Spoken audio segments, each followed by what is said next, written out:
Hey, this is Lance with Autism Playbook, and today I want to talk about exchange plans. You might have also heard these called Obamacare plans or Affordable Care Act plans or ACA plans, all the same thing. So, I want to tell a quick story. So, when my son Ben was 3, he was diagnosed with autism. It was in the fall, and my wife was calling around trying to find what options we had for him. And we discovered that my employer plan at the time did not cover ABA therapy.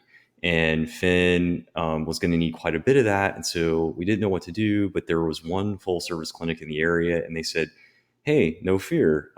You can get an exchange plan for Finn, and that will cover his ABA therapy that your employer doesn't. And we were like, whoa, what's that? Because since the Affordable Care Act was passed, I had always had a group plan at work. And so we had never even looked into exchange plan or really understood, how that would work, especially in this situation. But basically, the way it worked is for around $200 a month in premium and then a couple thousand a year in kind of deductible out of pocket cost, we were able to get Finn his ABA therapy, even though my employer plan didn't cover anything at all. Now, a couple of things up front, we didn't take Finn off my employer plan. He continued to be on that plan. This was a supplemental individual plan that we bought just for him on the exchange. And so when you do that and your child's covered by two plans, there's a coordination of benefits that has to occur. And I'll get into that later.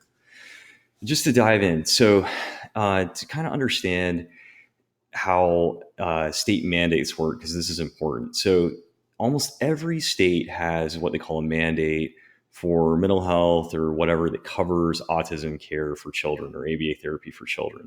And so the state will basically come in and say what an insurance plan has to do for a child that's diagnosed with autism. It'll define kind of how the diagnosis works and the services that they're supposed to get and all these things.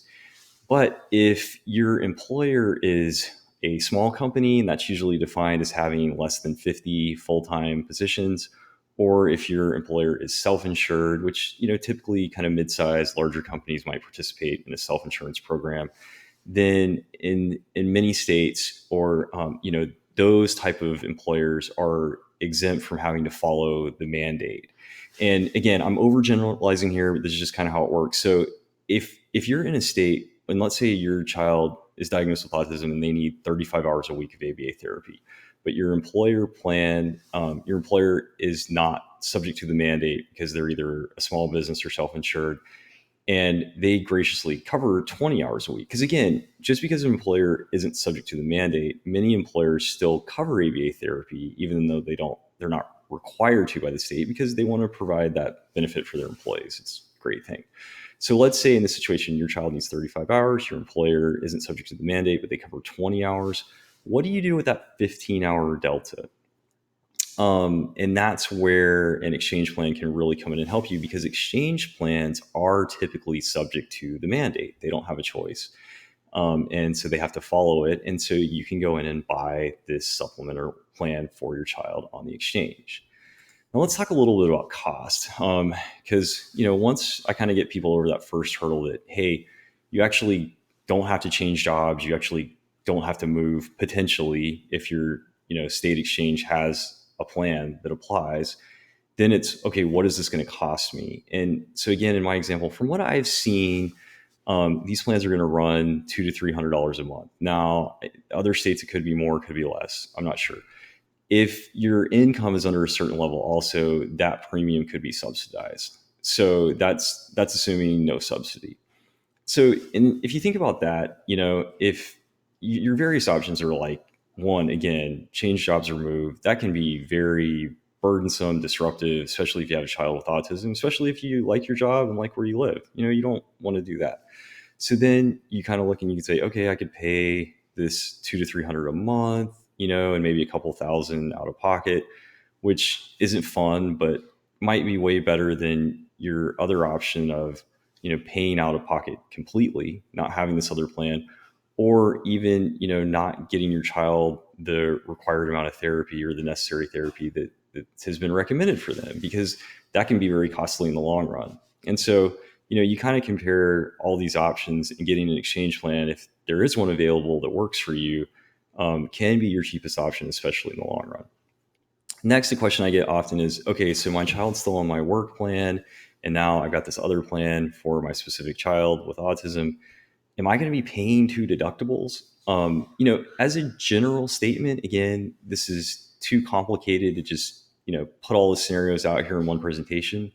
But as a general statement, no, you're not going to pay two deductibles. Now, each plan will have a deductible and out of pocket max, but typically the way it works is those two plans will come together and coordinate benefits. One will be designated primary, one will be designated secondary.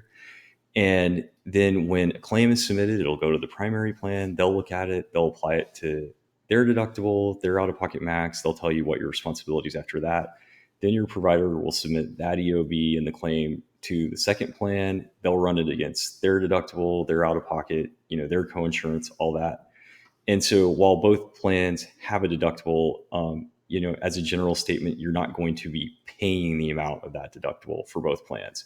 And what I could give you as a general rule is typically your incremental costs in all this will be the premium paid for that individual plan, assuming that your employer plan covers some ABA therapy. If your employer plan doesn't cover any ABA therapy, which I've seen that situation, then it's probably going to cost you more than just the additional premium. There's probably going to be additional costs there. Again, way too complicated to just kind of sum up in one slide. So feel free to reach out to me on your own and I can work with you on your own situation. Last thing to understand is if you do go through all this, pick out a plan, and for some reason it wasn't what you thought or what the insurance, what you believed as you looked through it, worked with it on your clinic, the insurance, whatever, you can typically cancel at any time as long as your child is still covered on your group plan. And again, I'm not advocating you take your child off your group plan. I am suggesting that you look into adding a supplemental individual plan for this child while keeping him or her on your group plan.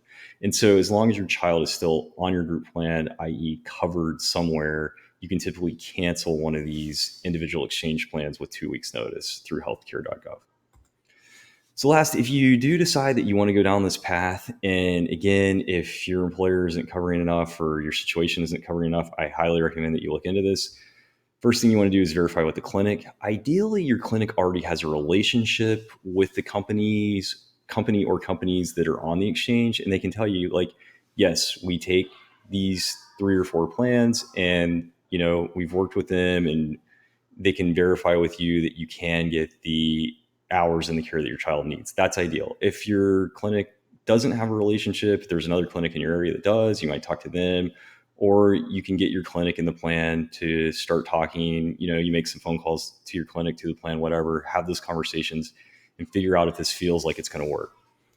Once you do all that verification, you choose your plan, you head on over to healthcare.gov and you register for your plan. And then once you've registered for your plan, you're going to let your employer plan know and this new plan know about each other so that they can coordinate benefits. They'll tell you eventually who's primary, who's secondary.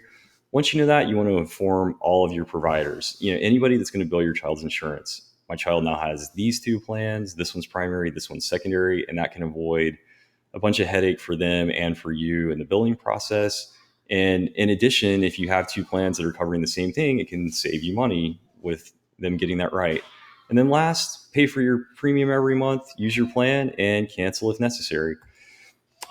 Check it out. Check out also the blog post. It'll have some more detail. And as always, feel free to reach out to me directly. And I'd love to talk to you about your own individual situation.